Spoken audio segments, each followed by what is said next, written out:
The door gave under my shoulder with a splinter of wood. But that wasn't how the night began.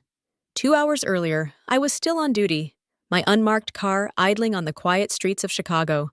Snow fell steady, soft as ash, blanketing roofs and porches in a hush that felt almost holy. Dispatch was silent, and my sergeant had told me to head home. "Go home, Lawson. It's Christmas Eve." I gave him the same answer I gave every year. Home isn't really a place for me.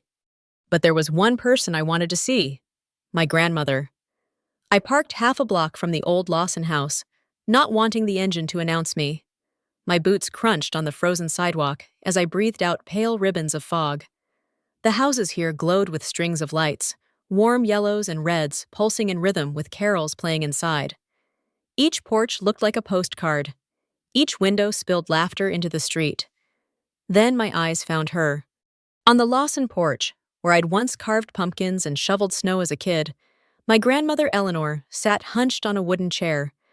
A thin sweater clung to her, her feet trapped in worn slippers. She had no blanket. Her frail hands trembled in her lap, knotted with age and cold. Her lips were tinged blue, her shoulders shaking. Through the window behind her, the fire blazed, throwing gold across the living room. Inside I could see silhouettes. My father George, broad-shouldered and proud, raising a glass of champagne. My mother Linda, her hair lacquered into a perfect holiday helmet, laughing too brightly. My brother Mark leaned back in a chair, mid-story, gesturing with his glass, while my sister Sophie perched on the sofa, laughing on cue, all of them glowing in the warmth of a house that had forgotten the woman left outside its door. My breath stopped. I crossed the snowy yard fast, my boots squeaking against the ice. "Grandma?" I whispered. Her head turned slowly, her eyes glassy, careful with bones that had learned caution. Then came that smile, fragile but radiant, the one that could fold time back to my childhood. "Rachel," she said in a threadbare voice. My childhood name slipped from her lips, and my heart cracked. I pulled my coat off and wrapped it around her shoulders. Heat bled from me into her shaking frame. The detective in me did a quick inventory. Skin pale, lips blue, persistent shivering, but alert and still polite. The granddaughter in me wanted to tear the door from its hinges. "Why are you out here?" I asked. She fluttered a hand. "Fresh air, they're busy. It's a party." A party inside, frost gnawing at her bones outside. I bent, slid my arms beneath her, and lifted her from the chair. She weighed less than my vest. Her sigh was relief, not pain. "I've got you now, Grandma," I whispered, stepping toward the locked door. The front door didn't budge. My gloved hand twisted the brass knob, but it was locked tight. Of course it was. The house that once kept us safe was now a fortress keeping us out. I shifted my grandmother's weight against my chest and knocked 3 steady times. Footsteps. The deadbolt clicked. The door opened just a sliver, enough for manners but not welcome. My mother's face filled the crack. Red lipstick painted a smile that didn't reach her eyes. For half a heartbeat, she looked confused. Then the expression rearranged itself. Surprise, then annoyance, then the brittle mask she'd worn my whole childhood. "Rachel," she said, "you should have told us you were coming." "I wanted to see Grandma," I answered, voice tight. "She's resting," Mom said, her tone sharp as glass. "In the cold?" Her eyes flicked to the coat wrapped around Eleanor. "She likes the porch." Behind her, my father leaned into view. George Lawson, square jaw, hard eyes. His voice came out like a gavel. "Lose the attitude, Rachel. It's Christmas." Then Mark appeared, grinning until he noticed the way I held Grandma. The grin faltered, replaced by a nervous chuckle. Sophie hovered just behind them, her mouth opening and closing like she wanted to speak but couldn't. I looked from one face to the next. Not one of them moved to take Eleanor from my arms. Not one of them reached for her hands or asked if she was all right. "She's freezing," I said. My voice was low but carried. "And you're in there drinking champagne." Dad's jaw tightened. "Don't come in here looking for a fight. You always were dramatic. This is a family gathering, not one of your crime scenes," Mark laughed once, brittle and false. "Come on, sis, don't make a scene, it's Christmas!" The sound curdled something deep inside me. A scene? My grandmother's skin was ice, her body shaking like a leaf, and they wanted me quiet so the neighbors wouldn't hear. I shifted, set my heel, and drove my shoulder into the door. The wood frame cracked. The door swung wide, slamming against the wall. Heat rolled over us, cinnamon, roast meat, the warmth of a fire that hissed when the cold rushed in. Conversations died mid-laugh. Champagne glasses froze in midair. I stepped over the threshold, my badge catching the firelight, my arms wrapped tight around the only person in that house worth protecting. "Move," I said, voice flat. And just like that, the laughter died. The living room looked smaller than I remembered, but maybe it was just the weight pressing down on the air. The Christmas tree glowed in the corner, wrapped in gold ribbons. Beneath it, boxes stacked high, each with neat tags and bows. On the mantel, 5 stockings hung in a row: George, Linda, Mark, Sophie, and even one for the family dog. But not a single one for Eleanor. That detail sliced sharper than the winter outside. I adjusted her weight in my arms and looked at them. My mother stood stiff near the door, her hands clasped like she was hosting guests she didn't want. My father sat back in his armchair, arms crossed, chin lifted, daring me to keep talking. Mark poured himself more champagne, though his hand shook just enough to betray him. Sophie lingered near the sofa, eyes shining with unshed tears. "She was outside," I said evenly. 31 degrees, no blanket, no chair pad, just the porch. Dad snorted. "She likes the fresh air." Fresh air? My voice cut sharper than I meant. Her lips were blue. Mark lifted his glass. "You're overreacting. We just stepped away for a minute." I stared at him, heat rising despite the cold clinging to my coat. A minute doesn't turn skin pale. A minute doesn't make her hands tremble like this. You've left her out there longer than you want to admit. Sophie's breath hitched. She looked down at me, fingers twisting the hem of her sweater. Mom snapped, "Rachel, stop. You always do this. Turn everything into a crime report." I met her eyes, letting my badge catch the flicker of the firelight.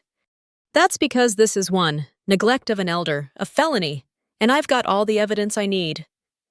For a moment, silence filled the room. The kind that prickles, heavy and cold, crawling across the skin. Then I said 6 words. Each one dropped like metal into water, sinking fast and leaving ripples they couldn't stop. "She's safe." Elder neglect report filed. The air shifted, Dad's smirk cracked. Mark's hand froze around his glass. Sophie let out a sob that seemed to choke the laughter right out of the house.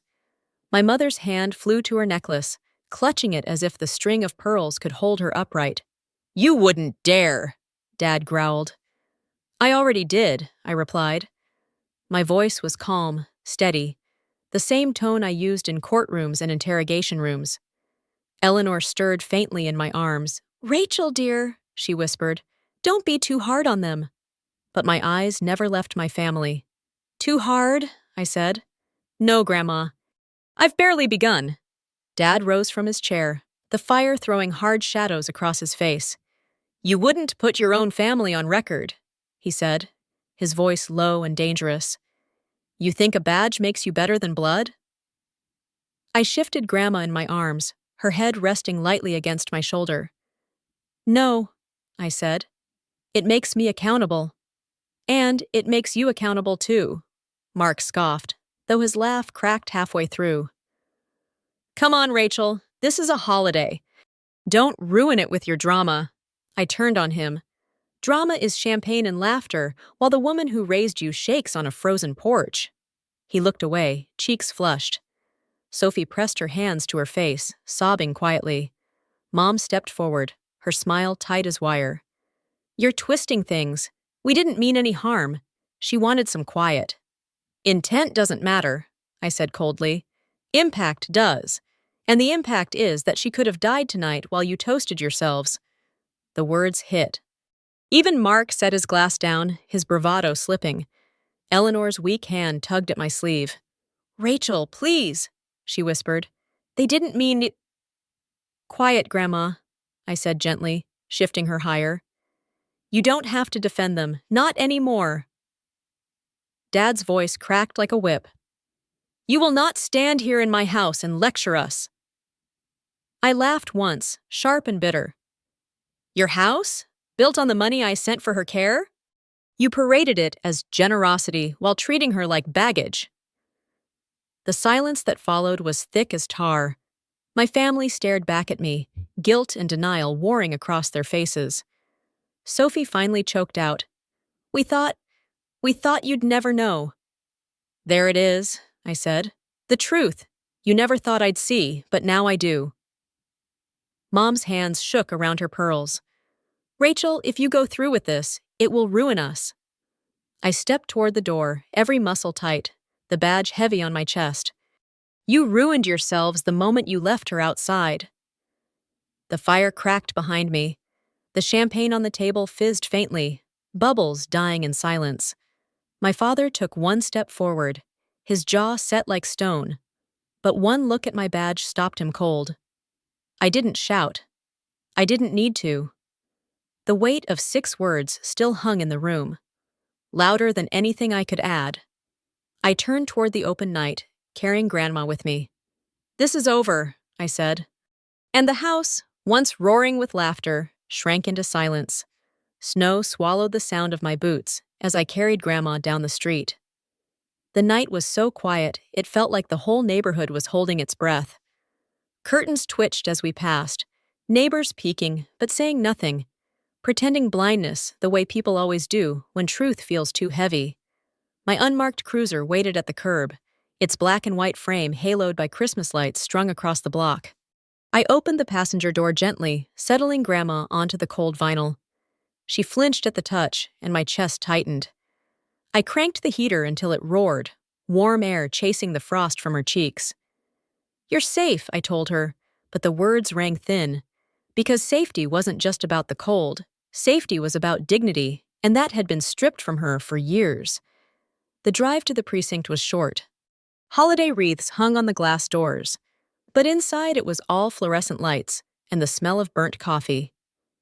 A skeleton crew of officers manned the desks, their faces tired but familiar. When I carried Grandma inside, voices lifted. L.T. Lawson, Officer Jenkins said, straightening. You good? I nodded. We are. The others moved quickly, pulling a chair into the break room. Someone fetched a blanket, another poured cocoa into a chipped mug. Officer Davis crouched in front of her, smiling. Here you go, ma'am. Merry Christmas. Grandma blinked, then smiled shyly, wrapping both hands around the steaming cup. For the first time that night, color touched her cheeks. Watching her, I felt something twist in me. This woman, treated like a ghost in her own home, was suddenly glowing in the warmth of strangers.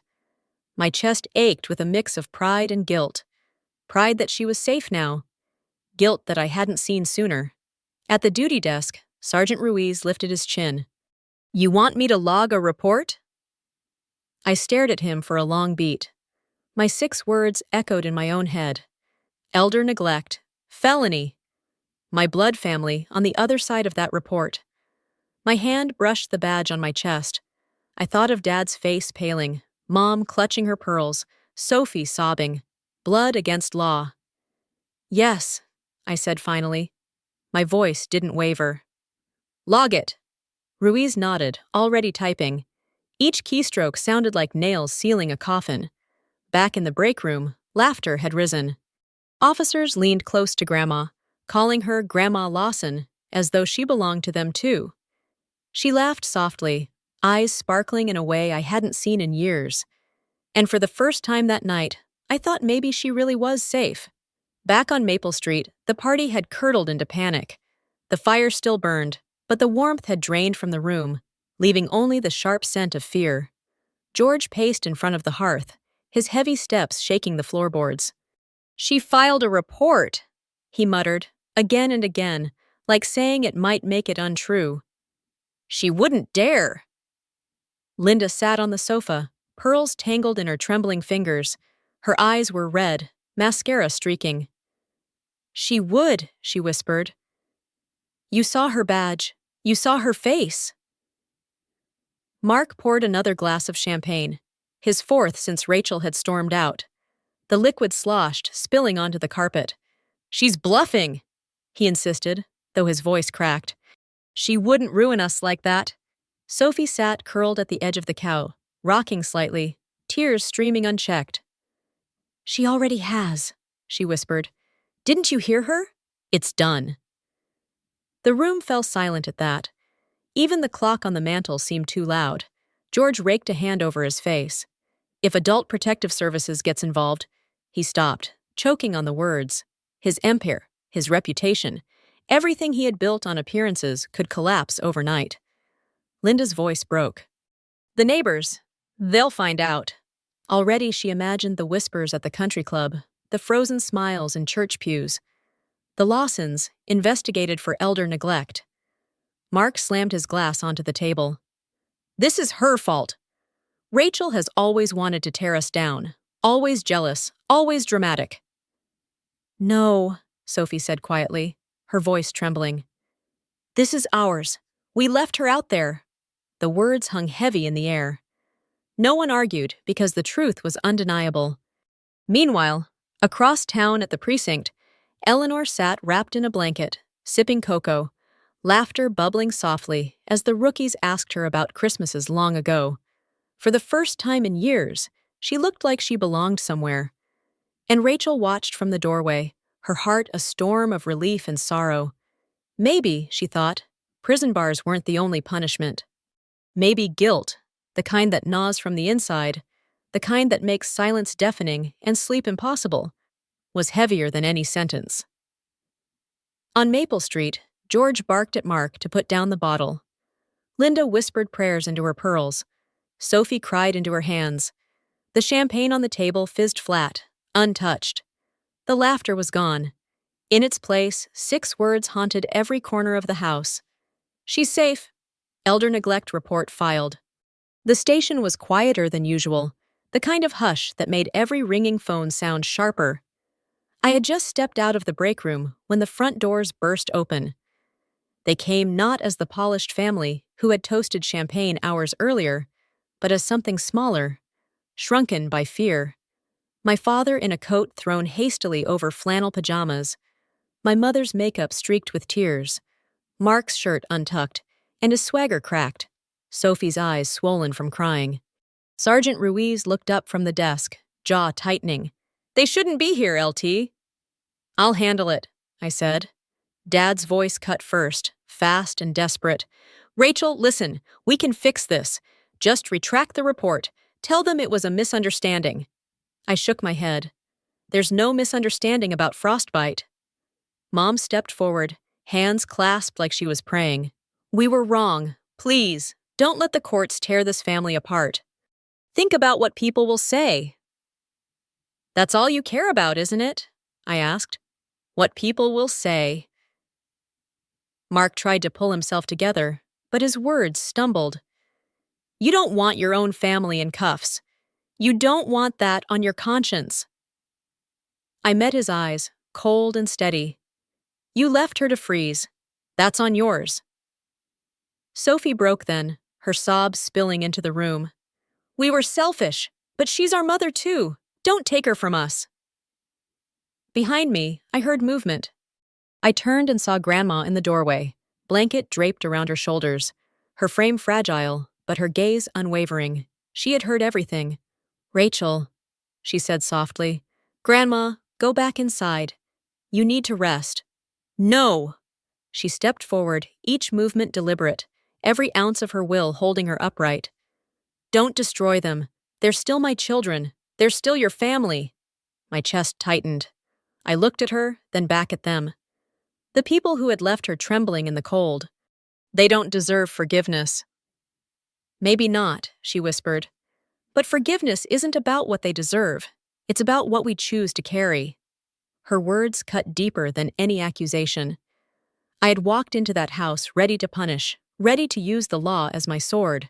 But she, fragile, neglected, still merciful, was asking me to temper justice with something harder, mercy. I drew a breath, feeling every eye in the room on me. "The report stands," I said. My voice didn't waver. "APS will come. What happens after depends on how you live with what you've done." Dad swallowed hard. Mark cursed under his breath. Mom wept harder. Sophie nodded faintly, as if she understood. Grandma's hand found mine, her grip weak, but her voice strong. "That's enough, Rachel. That's enough." Morning crept gray and cold across Chicago, the kind of winter light that made everything look thinner, sharper. At the precinct, the holiday wreath on the glass door looked out of place against the weight of what was coming. By noon, an agent from Adult Protective Services arrived. A woman in her 40s with kind eyes and a clipboard. She crouched in front of Grandma in the wellness room. "Mrs. Lawson, I'm here to make sure you're safe. May I ask you a few questions?" Grandma nodded, steady. Thin sweater, weight loss, signs of neglect. The agent noted everything while I stood in the corner, my jaw locked. Each scratch of her pen confirmed what I already knew but hated to see on paper. When the interview ended, Grandma asked softly, "What happens now?" The agent folded her hands. "We'll investigate further: home visits, financial audits, interviews with neighbors. If neglect is confirmed, there could be charges." Grandma's gaze flicked to me, then back to the agent. "And if I don't want charges?" The agent's voice was gentle but firm. "Your wishes matter, but the state still has a duty." "Elder neglect is serious," Grandma nodded, a resignation in her eyes. I felt her hand brush mine, and I knew she was telling me she still wished for mercy. Meanwhile, across town, Maple Street was unraveling. George's contacts refused his calls. Linda sat in silence, the curtains drawn tight. Mark raged at anyone who spoke. While Sophie whispered apologies, no one answered. Neighbors turned their backs, whispers chasing them like shadows. Their champagne house had become a prison of dread. And 6 words echoed in every corner: "She's safe." Elder neglect report filed. Back at the precinct, Grandma bloomed. Officers brought her cookies, asked for advice, called her Grandma Lawson with easy affection. She laughed at their jokes, her eyes sparkling like they hadn't in years. Watching her, I felt something loosen inside me. For once, she wasn't invisible. She was seen. She was cherished. On New Year's Eve, the break room filled with pizza boxes and laughter. Someone strung lights around the doorway, and Officer Davis crowned Grandma with a paper crown from a takeout bag. She wore it proudly, grinning as the others toasted her with styrofoam cups of soda. She caught my eye across the room and mouthed, "Thank you." I knelt beside her, voice low. "For what?" "For giving me back a family," she said. Tears stung my eyes. "You never lost me." "I know," she whispered. "But now I know I'll never be alone either." Later that night, as the city erupted in fireworks, I stepped outside. Snow drifted steady under the glow of the street lamps. I thought of the house on Maple Street, curtains drawn, its silence loud with guilt. And I thought of the break room behind me, where laughter wrapped around Grandma like the warmth she always deserved. That was justice. That was mercy. That was enough. "She's safe," I whispered to the night. And this time, the words weren't a threat. They were a promise.